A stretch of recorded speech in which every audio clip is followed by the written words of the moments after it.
You are listening to Road to CEO, nothing but in-depth interviews with executives about their journeys as CEO.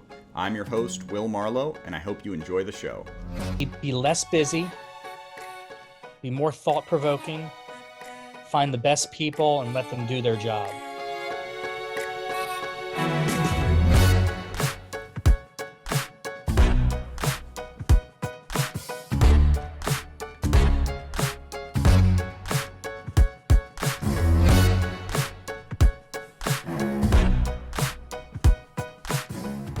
Welcome back to the Road to CEO. I'm here today with Matt Goddard, who's been CEO in multiple companies, including R2 Integrated, which he co-founded and built to 200 employees, which had A-list clients like Dell, Microsoft, MasterCard, Under Armour, many more. Matt led R2I through different growth phases, raising capital, acquiring other agencies, finally leading the company through an acquisition to Baird Capital in 2016. We're going to talk about all of it today. Matt, thank you for joining us. Thanks for having me. It's good to be here. So when I look at your resume, it looks like you started right off as CEO. Is that what happened? Well, yes and no. I had a business partner, a gentleman named Dave Taub. He was fantastic. We went to college together. We kind of birthed our first company many years before R2I together. And we just decided that I would be the CEO. He was more of a creative guy. I'm more of an operations guy. So his title was Chief Creative Officer. And in 2000 and what year was that? 2007, I think, we merged with another company called Business Intelligence Force, which was more of an IT-driven organization. They were doing a lot of content management development when brands were starting to publish more and more content. And he became the CTO. So I guess I just got the title based on, I guess, my skill set. We recognized that I was more of the strategic person. I was more of the strategist. Dave was more of an operations guy, and Chris was more of the technology aspect of the business. So yes. So does that go back to your first company, Impreza, was it? Yeah, Dave and I actually started Impreza in 1996 during the dot-com era. So the timing was good. We were a first generation, digital marketing, website development firm when all of the companies in North America and abroad were trying to get online very, very early on. And that was a great opportunity for us to get our feet wet. We didn't have any idea what we were doing, to be honest with you. But I think that was key to our success because we didn't know what failure was. We didn't know what success was. And we just ran the business. It was over very quickly. We sold it to Sinclair Broadcast Group in October of 2000, about 3.5 years later, because we started in August of 96. We sold it to Sinclair Broadcast Group, and we got very lucky. We were very fortunate because the NASDAQ, my dates might not be 100% accurate, but the NASDAQ took its second major dive in March of 2001.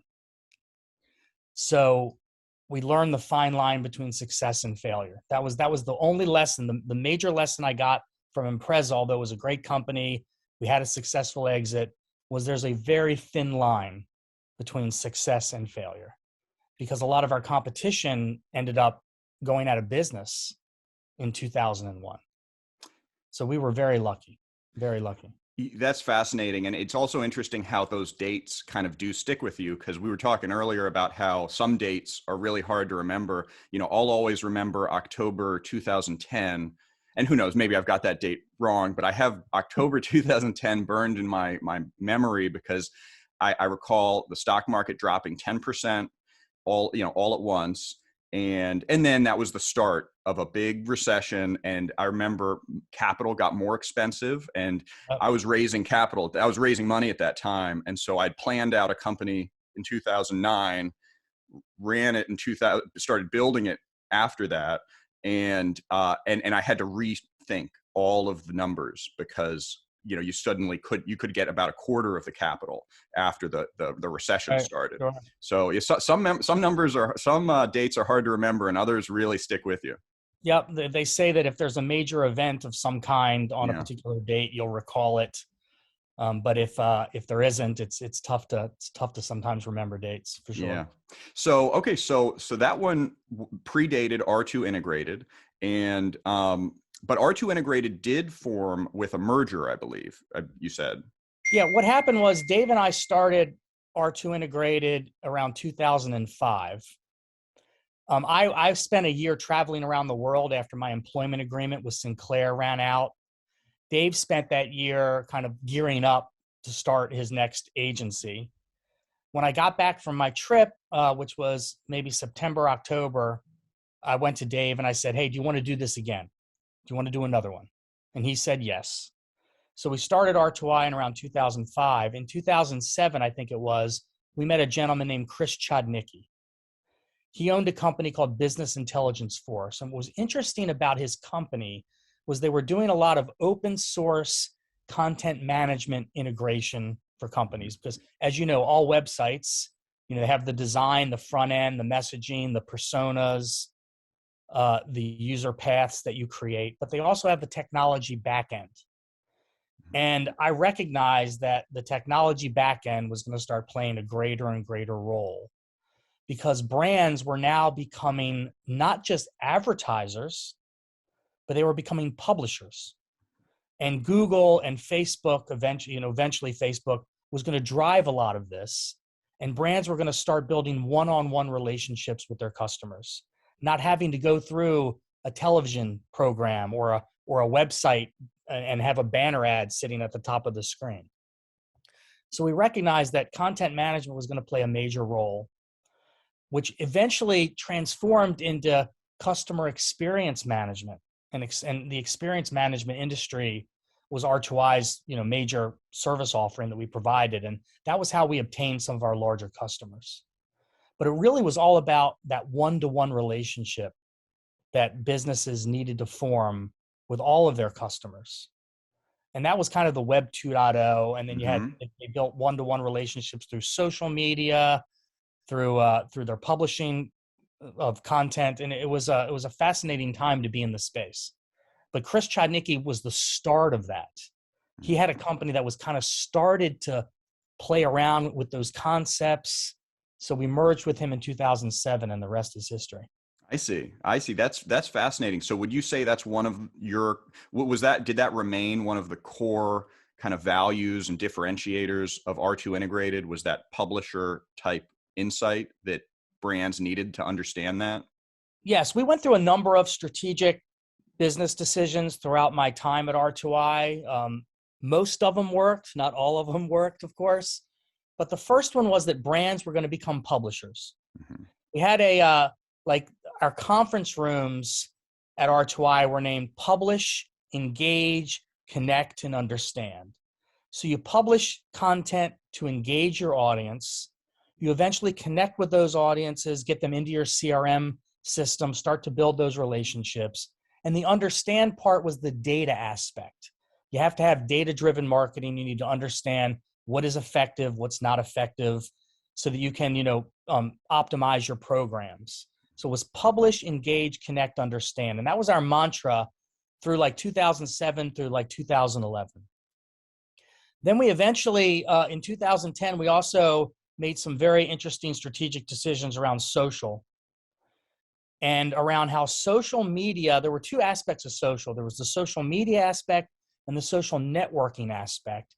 And the social networking aspect is really the decision-making that peer-to-peer communication networks allow. And the riskier the decision, the more technical the network becomes, the less risky decision. It's your next door, it's your Facebook groups. Hey, I need a plumber. Who should I hire? So we got involved in the social aspect of it, and we were able to combine the brands as a publisher of content trying to engage audiences with the connective tissue that was required in these social spaces. And we made a couple interesting strategic business decisions around helping brands recognize that influencers and these peer-to-peer networks were going to have an impact on their revenues. And we're able to combine those. And that was a really interesting set of business decisions that we made around 2010, 2011. And Microsoft was my biggest customer using some of those services. We helped Microsoft with a large number of different things. We helped them when they had pricing changes on their software. We helped them understand how their networks were going to be impacted by that, whether they were going to get bad publicity, good publicity, and we messaged around a lot of different things. So it was really about how brands publish content and engage audiences, and how their audiences almost become independent of the brand, independent of just the traditional media that you see out there, and actually become these self-fulfilling advice networks where a lot of the brand is taken over by the community and they lose a little bit of control. So it's how do you manage both of those very different bookends, so to speak? And now brands, I mean, you see what can happen to a brand in an instant. Absolutely. On Twitter, on Facebook, because they have lost a lot of control over the message. And so I was going to ask, you said they lose a little bit of control, and I was going to ask, do they lose a little, or do they lose a lot, or do they lose all control? You know, if they work with a company like R2I, is it about maintaining control, or is that not possible? To be honest with you, I think for every brand, it's always about trying to maintain some level of control. I mean, that's just the nature of marketing, the nature of brand positioning, et cetera. But in today's day and age, 2016, 17, 18, 19, 20, 21, 22 now, brands have lost a lot of control because there are different people with different mindsets, different opinions, and everyone has a voice now. And you've seen brands get in trouble just recently with the Ukraine-Russia conflict because they didn't cancel Russia as a geography for them to do business. You've seen brands get a lot of pressure from communities that way. So brands have definitely lost a lot of control, but are struggling to always maintain some control over the message, some control over the delivery of the message. And they still do that. You know, brands publish a ton of content, a lot of content on a daily basis. Content strategy, content marketing did not exist in 2007, 2008. This migration of brands from advertiser to publisher created the whole industry of content marketing. So they're always trying to maintain control, but there's very little of it out there now. I remember doing a talk in Washington, D.C. many years ago, and the opening slide I had was of the Borg. And we were comparing the concept of the Borg to Twitter, and how is Twitter becoming a hive mind? Is it becoming this hive mind of different people? And is everyone, you know, where you can go in there, you can see the messages, and now they kind of refer to Twitter as an entity. You'll be watching the news or on your MSN or your CNN or whatever, and they're like, Twitter decided. You know, Twitter blew up the internet. Twitter, and they're talking about it as an entity, and that's the beginning of Twitter as the hive mind. And the hive mind is extremely powerful, and it can make or break a brand. Yeah. So how much of your work with R2I was technology driven versus people driven? You know, and specifically what I mean by that, there are a couple directions I'd like to go with that, but I'm specifically referring to, you know, you're talking about kind of predicting, for instance, how a brand will be perceived by a pricing change, for instance. Is that surveying people? Are you doing surveys? Are people making phone calls? Or is it technology driven and analyzing, you know, tweets kind of with algorithms? You know, how does that work? In the case study with Microsoft, it was technology driven and people driven, because we had messaging points that had been crafted by people. We had, you know, technologists that knew how to distribute those messaging points when necessary. So that was a combination of people and technology. But we had like I hate to use the analogy, a war room of large flat screen TVs monitoring the chatter, monitoring the sentiment. And when we saw sentiment moving in a direction where we weren't comfortable with it, we used those messaging points and we added those Yeah. to the community to try to not necessarily squash it, but mitigate the risk. It was all about risk mitigation, because that's the thing I learned at Microsoft. When you're a multi-billion dollar company, Yeah. if something moves a half a percentage point, that adds up to a lot of money. So our job was to mitigate the risks, to keep those half percentage points in our favor, and to prevent a large backlash from occurring. So it was always a combination. I mean, technology is invented by people, it's used by people. You have an agency right now. You see the combination of people and technology, and digital marketing is all about those two things working in tandem on a daily basis to achieve goals. Yeah. Yeah. I think I'm glad that you clarified that, because I think especially probably 2007 through 2015, or even through today, there is a blend of human input and whatever you want to call it, AI, technology, but there's a blend, and, at some point, maybe it'll be all technology, because, Yes. well, I mean, and probably, I mean, my personal perspective is that probably will be, in many cases, things will be driven, 99% or 100% by technology. But, through today, there's still a large human element that is necessary. And, especially, like you said, for a multi-billion dollar brand in particular, those little things matter, and you need that human judgment interacting with the technology to get the result that a brand is going to need. Yeah. What I find most fascinating, well, I find a lot of things about digital marketing fascinating, but as the technology has evolved, the internet has gotten more and more efficient. Look at Google AdWords, the bidding engines and all the Yeah. efficiency that brings. So as the internet continues to become more and more technology driven with AI and RPA, et cetera, you're going to see it get more and more and more efficient. As a marketer, efficiencies make differentiation harder and harder. Take a simple example. How can ABC Plumbing differentiate itself online versus DEF Plumbing in the Google AdWords world that they live in? They can't really differentiate that way. So then it always centers back on the product.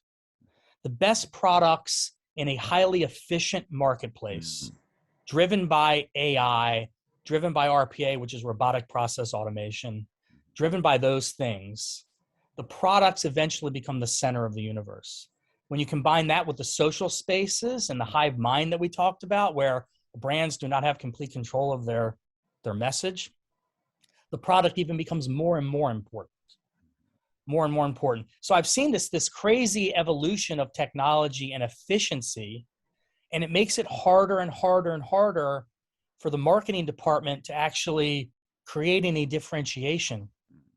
And then it comes back to the product. It always comes back to the product. Now, we're probably, 25 or 30 years away from maybe seeing that complete the efficiencies becomes to the point where differentiation is impossible. You can still differentiate yourself. There's still ways to do it. But as more and more technology enters the ecosystem, I find marketing differentiation harder. Product differentiation becomes the key. Yeah. Yeah, it's interesting. And I actually, I feel like we could go down that path. I feel like I could talk to you for hours. I'm not sure which direction I want to go right now, because, on the one hand, so I do agree with what you're saying. I think for super small businesses, like let's say ABC Plumbing, for instance, there is maybe a local value that will, I don't know, give some hope to local business owners. They can't differentiate. It's going to be harder and harder to differentiate. And it is harder. I mean, I see that firsthand, but on a tiny scale, for lifestyle businesses, I feel like in some ways there are, it's easier for them to find community from people who maybe they don't even care if they're differentiated. They care if they're high quality and they're in their community. And then I feel like as they try to expand beyond that, it may become incredibly difficult, maybe impossible, as they get that perfect efficiency on the internet. But I don't know, maybe the local level, where you need a certain number of clients, I could see that continuing to work and continuing to differentiate, because maybe you want to do business with a neighbor that can't be, that can't be replaced by a corporation that is able to benefit from the economies of scale. Does that make sense? Yeah, I mean, businesses have all different component parts. Yeah. They've got, their financing. They've got their maybe community relations department. They've got the product they deliver, and they have their digital marketing.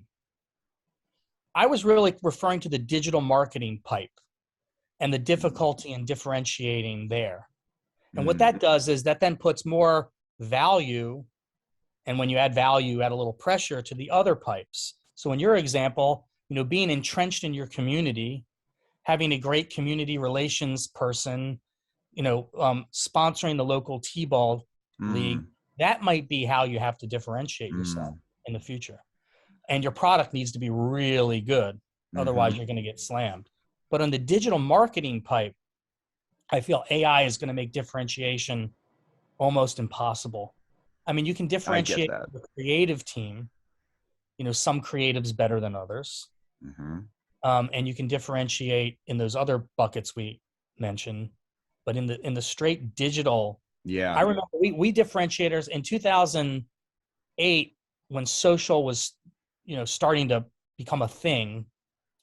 We differentiate R2I as experts in social by buying a number of Google AdWords at a very, very low price and creating a newsletter, an R2I social newsletter, which was educating people on social, on the differences between social media, social networking, how as the communities became more efficient, the brands were going to start losing control. And we were able to differentiate ourselves for like a couple of years by buying AdWords on Google. We could not do that today. Right. We so just use, just common sense, simple. Yeah. What I could do in 2007 and 2008, I cannot do today. Very true. And it's because it's gotten to be so efficient, and in some ways the internet kind of democratizes everything, because when you create all these efficiencies, you level the playing field. So you have all these entrepreneurs, this gig economy, absolutely, freelance engines. Think about what happened to purchasing a car, buying travel. The efficiencies of these engines have created situations where anybody can run a business at any time, and you can buy anything at any time, and prices will drop because of that. Yeah, absolutely. So for R2 Integrated, you, I think, had the challenge of managing multiple different types of people. You managed technology folks and you managed creative folks. What was that like? It was fun. Different personalities, but we started to see an evolving, like a group in the middle that was, creative, but also had a technology mind. And I think that, and those tended to be the younger folks, the people like the millennial generation, where technology was embedded in their world. I'm a Gen Xer. We use technology to get things done. But the millennials had it embedded in their world. And because it was embedded in their world, they may have been a very creative person, but they understood how it was going to work and what the technology was going to bring to the table. But it was fun. We had very different personalities, and it kind of, I guess it led to an organizational chart that allowed for these individual people to work together. We had a centralized account management team that worked across the creatives, worked across the digital marketers, worked across the technologists and the data analysts. And they were client-centric, but they were also designed to herd the cats across the different departments. And then we had department heads. We had a chief creative officer. We had a head of technology. We had a head of search, a head of social, a head of email. We had department heads. And then we also had someone at the center of the universe who was our VP of operations. She was a rock star. Her name was Sarah Hampton. She was one of the most important employees we had. And she scheduled the work for everybody. We had one centralized person to schedule the work, because you never want a situation where one of the owners goes to an SEO person and says, hey, I need you to do this for me. But that SEO person has two account managers that they're working with right now and other customers. It can create chaos. So the VP of operations was the center of the company and scheduled everything. And it worked. I mean, we had, all different personalities. Even the different offices had personalities. Baltimore being the blue collar, roll up your sleeves and get it done office. Then we had, the Silicon Valley office, which had like 90 people in it. Wow. And that's a totally different culture because, they had a lot of technology customers and, they dreamed big. Mm-hmm. Anything was possible out there. We had our Seattle office, which I describe, no offense to people that live in Seattle, as the crunchy paranoid office. They were a very crunchy group of people, very environmentally friendly, which is important. But they also had like a paranoia about them. And I think that was because the whole economy was run by like 5 companies. So there was a little bit of a lack of trust when they first met you. Interesting. So that was an interesting, and then New York is New York. That was my smallest office. If you can make it here, you can make it anywhere. So we even had different personalities in different offices. That was the hardest challenge, was getting the offices to work collaboratively. Interesting. That was the hardest challenge. Because the entrepreneurs in those offices, they created their companies. We started the Seattle office organically. Okay. We got Microsoft as a customer. And then I said, can I get a show of hands? Who wants to move to Seattle for a year? And 3 people volunteered. So we moved them out to Seattle. I was going 7 or 8 days, sometimes 10 days a month. Mm-hmm. And we organically built that office. The Silicon Valley office was acquired. And the New York office was acquired. Okay. So it was just really the challenge. The people challenge was really getting the entrepreneur in those offices to feel connected to the company as a whole. Any integration challenge that you have. We pulled it off, but it was hard. It was definitely hard. That's interesting that you grew the Seattle office organically, but it had a culture that was different than than the Baltimore office. So that's interesting to me in particular, because as an agency owner myself, culture is super important. I always think of it as a universal company culture. We hire for specific values, and I see it as my job in part to reinforce those values and talk about them. And we're also a virtual company, so we've got 25 employees that are distributed. Although there is, one, regional concentration, and one kind of big regional office, or bigger for us, big office. But I don't really think of offices as having different cultures. That's interesting. So can you talk a little more about that? Like how, were there values that were shared between the offices that were similar? And can you talk about maybe what was different and what was similar about the 2 cultures? Yeah, sure. I mean, culture is a people. Yeah. And people come from different walks of life, different backgrounds, and they're going to have different biases, for example. And you're never going to be able to strip those biases from them. They're always going to have them. So it's important as a CEO to have an overarching corporate culture and an overarching set of values and, mission statements, positioning statements that the company can rally behind. Mm-hmm. So there's I think it's in layers. Yeah. You've got your mission statement, your value proposition, what you say you do to the market for the marketplace, the products you deliver, how you deliver them, which is at the very top. But then as you go down the layers and you get down to an individual person, things can be more interesting. Mm-hmm. Seattle it rains all the time, except for 2 months in the summer where it's the greatest place to live on the planet Earth. Mm-hmm. I told Jody, who moved out there, she was the number 4 employee at R2I. She was also a rock star, Jody Storr. I said, if it was like this, it was August, and I was out there. I was like, if it was like this every day, the whole world want to live here. You have to be thankful that it rains 10 months out of the year, so you can afford to live here. So you can actually, because it was just gorgeous. The only times I've been to Seattle, it's been gorgeous. I've gotten lucky. It's been must be right in that 2-month window. Yeah, that 2-month window. So there's different, and that has an effect on people. Mm-hmm. So there's, I think, you obviously as a CEO have to have your core value propositions and points, but you also need to recognize that different people from different parts of America have different desires, different needs, different wants, and different biases. And some of those biases can trace back to where they live, where they were born. When we did our company meeting in California, now Silicon Valley isn't as laid back as Newport Beach or Laguna Beach, for example, but it's still a different world out there, and you need to embrace that too. So it's not easy to do, but you've got to try to find ways to embrace that. Did you run the offices as independent business units? Essentially, that each one would have its own P&L.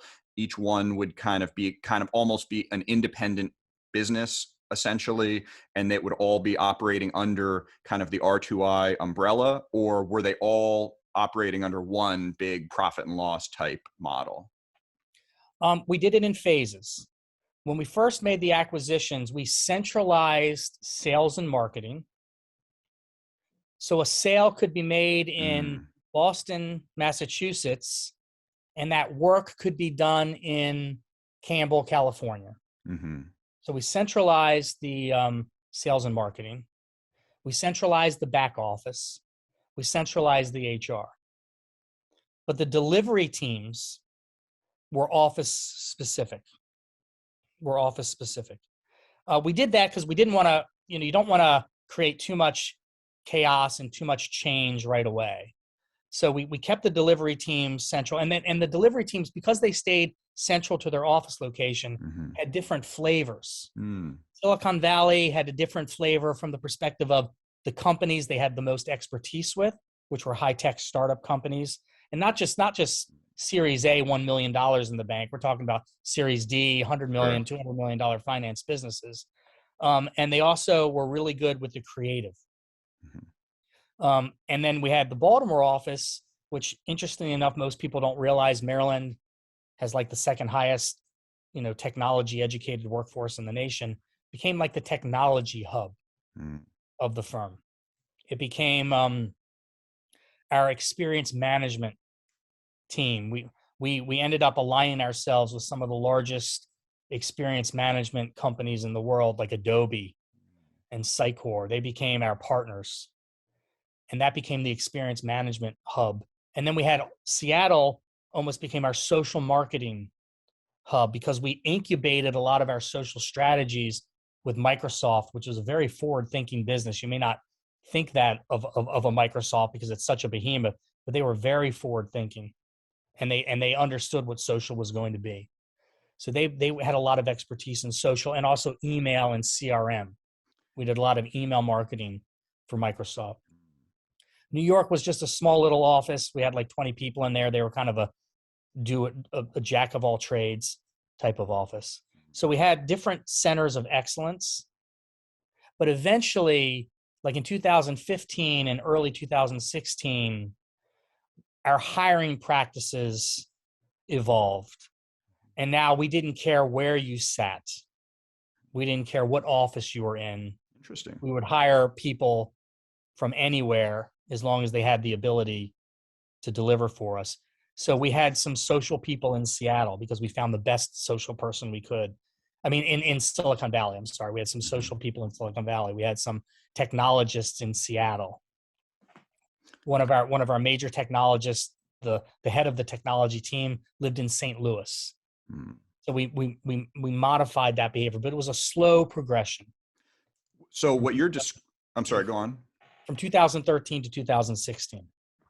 Was that progression driven in part by just the fact that technology was allowing people to work and collaborate from long distance? Absolutely. Okay. Absolutely. Technology was allowing people to collaborate and work from long distance, which was allowing companies to find the best person across the country, which you never were able to do that. You weren't able to find the best the best technologist in Adobe, one of the best in the world, was located in St. Louis.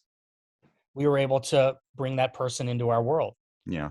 In the past, we may not have been able to do that. So it was part technology, and part just knowing that you need to find top quality people.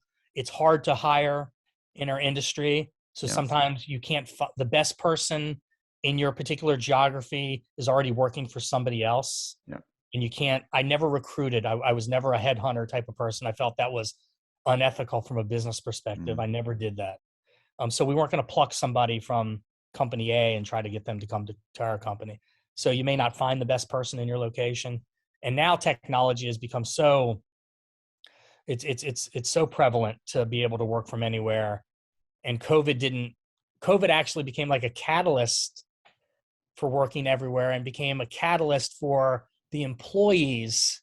If we have like one big gigantic union now, every employee in North America is part of a union and is dictating their own terms. And that's been an interesting paradigm shift. I saw a stat recently that said, companies that have remote positions have like 700% more applicants Wow. than companies that say you have to work in an office. So you're seeing this, again, technology, the great equalizer, democratizing, if that's a word, democratizing the labor force. And then you've got the hive mind talking, and everyone's talking to each other. You have the great resignation, where everyone's like, I'm going to leave this company, I'm going to find something better. And the internet has created a gigantic union of workers that are now dictating what they want. And what they want is to not commute 40 minutes into the office every day. Yeah. And your team in Serbia is another example of that. You can go global. That's right. Because, Eastern Europe, those are some of the smartest technologists you'll ever find. Absolutely. Now you can enroll them in your company in North America. So it's fascinating to watch what all this digital technology, whether it be Microsoft Teams or Zoom, whether it be Slack, has done to allow for this globalization and the flattening of the world. Isn't there a book, The World is Flat? Didn't someone write a book? Thomas Friedman, I believe. Oh, The World is Flat. I wonder if Yeah. he was alluding to what we're talking about right now. I haven't read that book. I'll have to pick it up and read it. I read it a long time ago, and I think maybe I should reread that. I think he probably was predicting a lot of this, but I think he wrote it well. I think he wrote it before a lot of these trends. But I do think he kind of saw what was coming to a certain extent. It's fascinating though, and it sounds to me like I started expanding more globally around the same time that R2I was moving towards the distance work, coincidentally. And I remember I always thought, and one of the big motivators for me to do that was that I started getting clients all over the world. And I remember thinking, well, my clients aren't limited by geography, and that's a huge advantage to me. Why should the labor and the workforce be limited by geography? It should be the best people, no matter where they are. And I also felt that if I'm going to be servicing clients that are in London and really anywhere, no matter, I've got clients in Maryland, which are 5 miles from me. Mm-hmm. And I almost never visit on site because it's not necessary. Everyone prefers to be virtual. And that's been that way for 6-7 years in that case. And so, if I'm responsible for servicing them, I should be kind of flexing those muscles by forcing myself to learn to collaborate with the team that's distributed. So it's almost, I saw it almost as an exercise to say, okay, well, we've got to keep the clients super happy. So therefore we've got to be the, world's leading experts in how to interact virtually. And so, absolutely. You can do anything from anywhere at any time. And it's important, as you've recognized, to leverage these changes to work to your advantage. Because Eastern Europe, I mean, we had I was the interim chief commercial officer at DigiDay for a year, and we had a Ukrainian development team. They were some of the smartest people I've ever met in my entire life. And now you can leverage that brain power for your own company and help you grow. Yeah. So let's get back to something you said earlier about how you started your first company. You didn't know what you were doing. That was an advantage. Do you consider yourself to be an operations guy? Like, do you feel like you're is that one of your strengths at this point? Yeah, it's interesting. I think my strengths. Dave Taub, my old business partner, said, Matt, you do two things better than anyone I've ever met. And I was like, what's that? He's like, you know how to make money and you can predict the future. And I go, Dave, nobody can predict the future. He's like, but you've always been able to kind of stay a little ahead of the game. And that's my core strength. I'm able to see things, make predictions, and more often than not all the time, more often than not, they come true.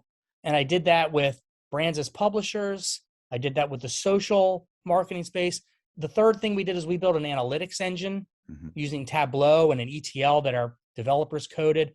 We were providing an incredible amount of insights into what was happening every day. I told my team, I said, just if the numbers are going up, you've got a happy client. It's really that simple. So I've been able to predict some things. But if you do my personality study, and I've done a lot of these. We did these when Baird bought us. I did these for another company that I worked for a year.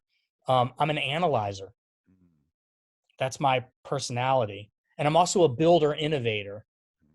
So I've got builder, innovator, and analyzer. And I guess when you combine those, I look at situations, I analyze them, try to understand them, and then try to predict what's going to happen next.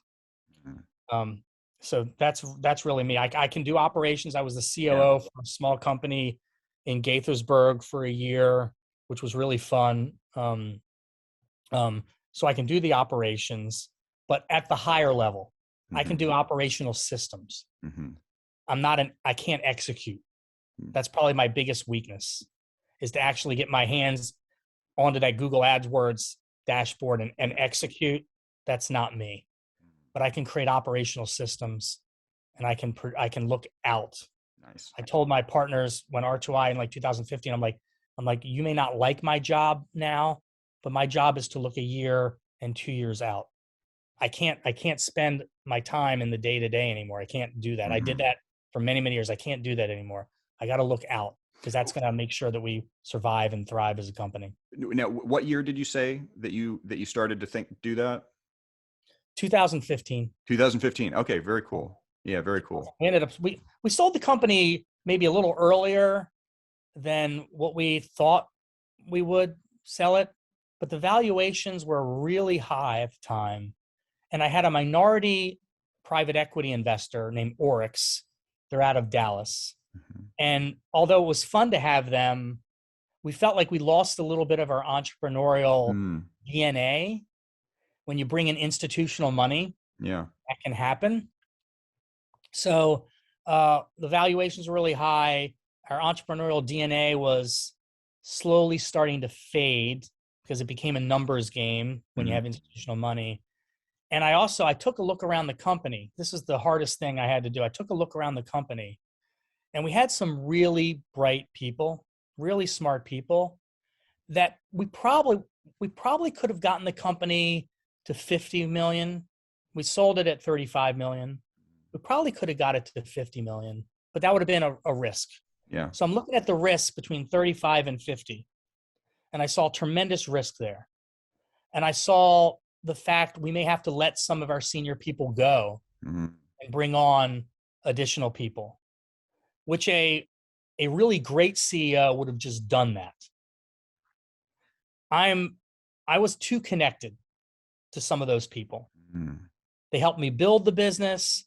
They helped me grow it. They were rock stars, but I just felt there was too much risk. Yeah. So that's one of the reasons we decided to sell. Interesting. I wasn't as cutthroat as I would need to be. Like these CEOs, these big companies, like, oh, this number's off by 2%. Go fire 1,000 people. They're just running the machine. Yeah.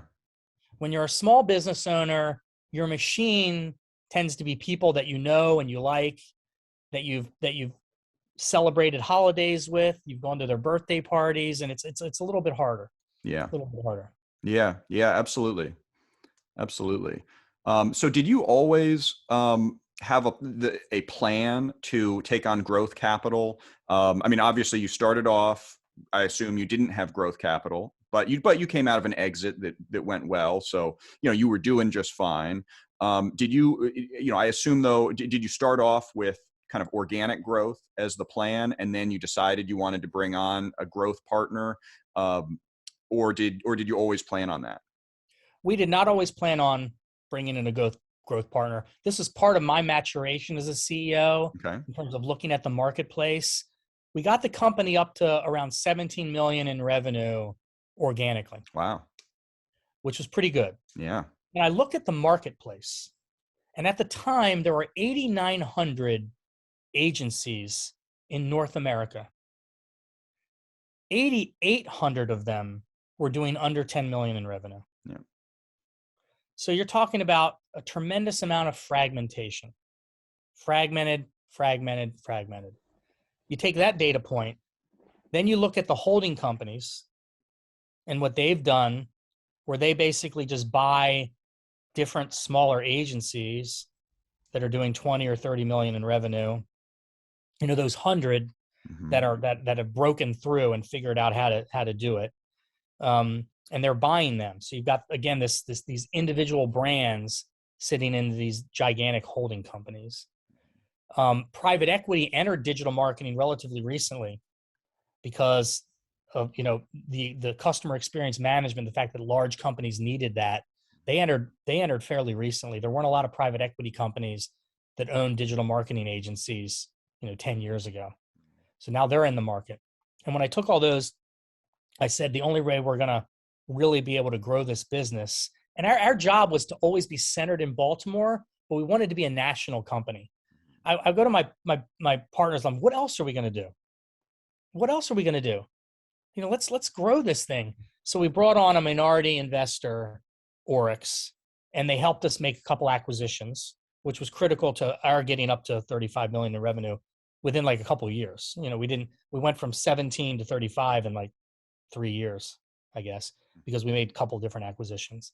And that was kind of my evolutionary thinking was, wow, this is a fragmented industry. Interesting. I bet you if you take the 8,800 that are doing under 10 million, I bet 8,000 of them are doing under 2 or 3 million. Yeah. It's just such a fragmented industry. Yeah, it's And hugely fragmented.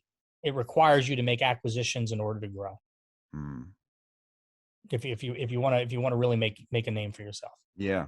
Now, we often hear about acquisitions that go wrong. You get an acquisition and then it doesn't play out the way you wanted it to for whatever reason. Maybe clients disappear because they feel like the agency they picked is no longer the same agency. Key employees leave. Probably plenty of other reasons why acquisitions don't work out. It sounds like you made a couple of acquisitions, and I'm not sensing any regret. Did the acquisitions, were they all rosy and easy? Not all rosy, not even close. Acquisitions are very hard. I think like 7 out of 10 fail, Mm-hmm. but they still happen on a regular basis. Yeah. So the biggest acquisition we made in Silicon Valley, it went very well for many years. Mm-hmm. They had a record month revenue wise the year after we bought them. It went very, very well. And then it started to crack a little bit. The main guy there, the guy that ran the office, who was the founder Mm-hmm. of the company, he had a major health issue and he had to leave. What I learned very quickly was he was really the glue of that agency. The other thing that was happening, which was company focused, is we were getting more and more into the technology of the internet. In 2015, we won Adobe Partner of the Year, Wow. which was a big accomplishment for a company our size. Big accomplishment. So we were becoming more technology focused, and the Silicon Valley office was becoming was more creative in their way of doing things, more of a demand generation entity. So it became harder and harder to keep that large team fully operational and fully functioning. but we grew in other ways. It was like basically we were shrinking aspects of our service offering, Mm, which was in that center of excellence in Silicon Valley, and growing aspects of our service offering, which were more in Seattle and in Baltimore. I see. But acquisitions are tough, and when in the agency world, the entrepreneur, the founder of the business or the co-founders of the business, they're vitally important. Yeah. I think had Tom stayed, he would have rejuvenated the demand gen side of the Yeah. business, while we continued to grow the experience management and the technology side of the business. But he wasn't there now, Yeah. and so there was nobody to really do that. So if you were making an acquisition tomorrow and it was an agency, maybe a creative shop, technology, creative/technology shop, would you do anything different in terms of how you would kind of figure out, is there one key employee, one key leader who is the glue? Because that's a big risk. If there, I mean, obviously if there's not one key person who's the glue, then that seems like a safer investment. Is there anything different you would do in terms of how you would vet that based on I what you would learned? I wouldn't do anything differently, but to go back to R2I and our acquisition strategy, we actually made an attempt to buy a company. They were headquartered in Salt Lake City, Utah. They were called Axis 41. Hmm. They were an experience management, Adobe, Sitecore, marketing cloud company. Because my criteria was service offering, cultural fit, geography. The service offering for the company we bought in Silicon Valley was not customer experience management. Mm-hmm. I knew that's where the industry was headed. 2 or 3 years from now, that was going to be it. So we went after Axis 41 and we tried to acquire them. We knew those guys. We competed with them, and we couldn't get the acquisition done. About 3 years later, they were acquired by Merkle. So they did very well for themselves. They were one of the few, I think they got up to around 20 million in revenue organically when they were acquired. So we bought the Silicon Valley company. They were my second choice. Because of what happened with Tom and recognizing that that wasn't really the future of digital marketing, experience management was going to be the future, I may not have bought them in hindsight. But our strategy was always to buy Axis 41. Mm-hmm. That was always the strategy. And they just slipped through our fingers. We just couldn't get it done. That's one of my biggest regrets. Because had we bought them, we may have been doing 50. We probably could have done 50 million in revenue just with the core. Interesting. Yeah. So I love talking about regrets and mistakes. When you look back on your tenure as CEO, not just of R2 Integrated, but just your tenure as CEO kind of throughout your career, what maybe one of the things that you learned, that you feel like you really changed on, something that how did you evolve, kind of from your early days? Like, were there any mistakes you would make kind of that you learned better about, as you grew? Oh yeah, I mean, we made a ton of mistakes. I told everyone in the company, you can make as many mistakes as you want, just make sure they stay within our four walls. Mm. When a mistake leaves our four walls and the marketplace sees it, then it's a problem. But if you make mistakes inside of our four walls, my main evolutionary thinking, like me as an evolved CEO, from the small business guy, our first company we worked was in our apartment in Fells Point in Baltimore. From the small business guy to the guy that had 220 people, I went from being a control freak, where I had to own everything, I had to see everything, I had to touch everything, to being the exact opposite. Yeah. Where I recognized there was only so many hours in the day and I could only do so much. And the only way we were going to grow the business was delegation and finding smarter people. So I went from being a control freak, do the work, try to do the work kind of person, to being someone who was more on the recruiting trail, trying to find the best people to do the work. And then it got to the point where I used to, I used to tell people in the company, if I have more than 2 or 3 appointments a day, that's too much because I don't have time to think. And I think by giving myself time to think, that helped me make some of these predictions that ended up, being the core of what R2I ended up becoming. So be less busy, be more thought-provoking, find the best people and let them do their job. That was me later in my career and is me now in my career. Before I was a control freak. That was the major evolution that I made. I think that's awesome. And I can relate to that. I think, and for me, I started off as a freelancer. I was one person shop, I hired an assistant, but really it was a one person thing. And I felt like that's what I needed to do. And as I've grown, it's been all about empowering others, Yes. and doing what's necessary to empower others. And I find that way better. Yeah. And you've gone from one person to many, many, many people. Yeah. So your strategy is working. You still have to stay in the business to a degree. You still have to make the strategic decisions. I made I was like the last person to interview some of the candidates that were brought to me. But eventually you got to recognize you're only one person and there's only so many hours in the day. Yeah. So let's talk about what are you up to now? Oh, well, what I'm doing now is I've got a bunch of different things. I'm kind of semi-retired, but I'm doing a bunch of different things. And they're crazy things.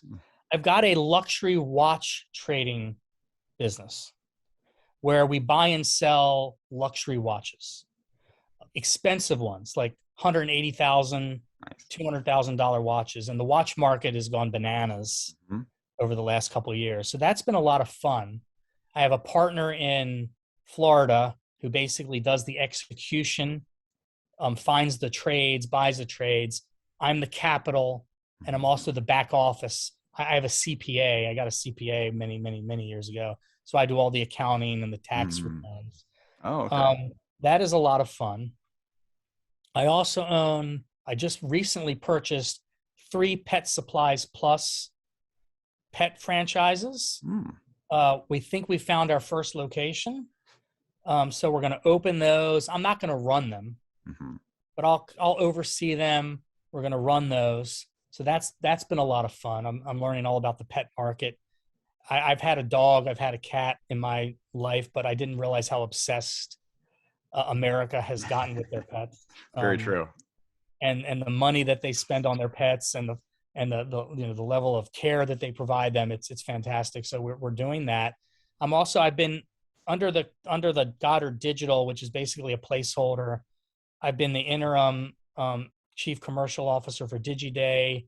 I was the interim COO for a company in Gaithersburg, Maryland called Blue Corona, which does a lot of demand generation in the small business market. They're doing very, very well.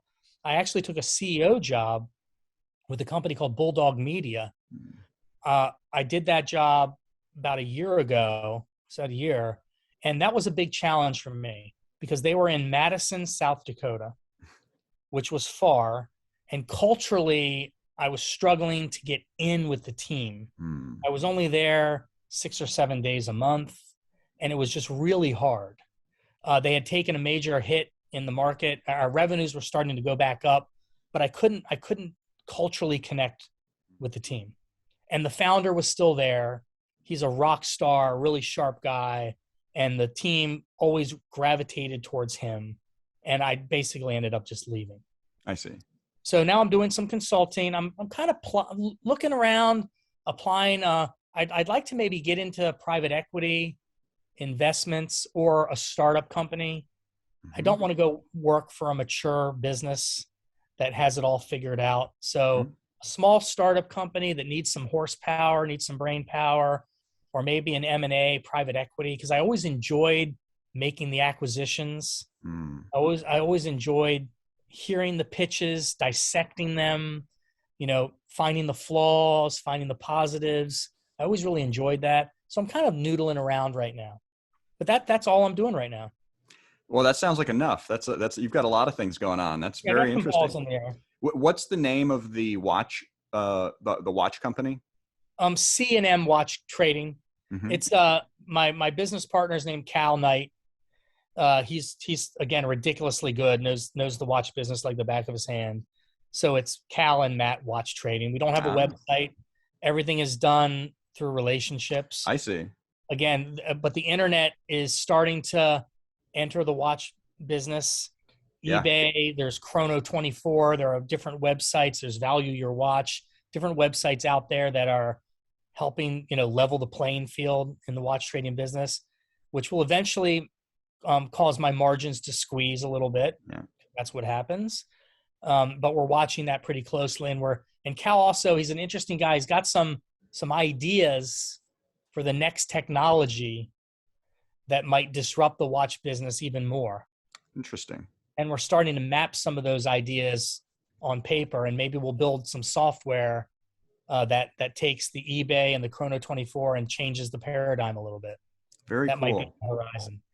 Very cool. So, one thing that's interesting about what you're doing now is, because it's very different from what you started out in, and I mean, obviously, there's some similarities and synergies, but I find it interesting that you did your first company, sold it, and then started R2 Integrated, which was, as you put it, doing the same thing again. And now it sounds like you're really branching out, doing a wide variety of things. Yeah, we've talked, like Dave, Chris, and I have talked pretty extensively about buying R2I back when it goes on the market. Who Hmm. knows when, in the next couple of years. It's owned by private equity. They typically have a time Sure. horizon. So we've talked extensively about maybe buying R2I back. Wow. Being in New Jersey, and I live in the western northwestern part of New Jersey, which is absolutely gorgeous. I mean, it's like these small little towns, a lot of farms, fantastic schools for the kids. It's a great place to live. But New York is where all the action is, and it takes me too long to get into New York City, and I'm Mm, away from all my contacts in Maryland. I've thought about starting another digital agency. mm. I contemplated it, but I'm just not at a place right now where I feel like it would be successful. Yeah. I just don't feel like it would work. But buying R2I back is definitely in the cards. I've spoken to 5 or 6 private equity companies about maybe buying them, and they're all interested. And I've Fascinating. reached out to the CEO of R2I and the head of finance, and they said we'll let you know when it goes on the market. So that's a definite possibility. Very cool. If you're listening out there, Rich Neff, we want to buy R2I. Please sell it back to me. Well, I've really loved talking to you today. Was there anything that we didn't get to that you think you'd like to, any messages you want to put out there? Just for all the entrepreneurs out there, stick to it. Keep your personal overhead as low as possible, and go make it happen. I'm an entrepreneur at heart. People ask me, what do you do for a living? I'm like, I'm an entrepreneur. I'm not a data scientist. I'm not an email marketing expert. I'm not a Google search expert. None of those things. I'm just an entrepreneur. So I'll go entrepreneurs. I love it. I love it. Well, thank you so much for joining us. It's been a great episode, and really look forward to talking again. And good luck with your company. I wish you the best of luck. You're going to kill it. Thanks so much, Matt.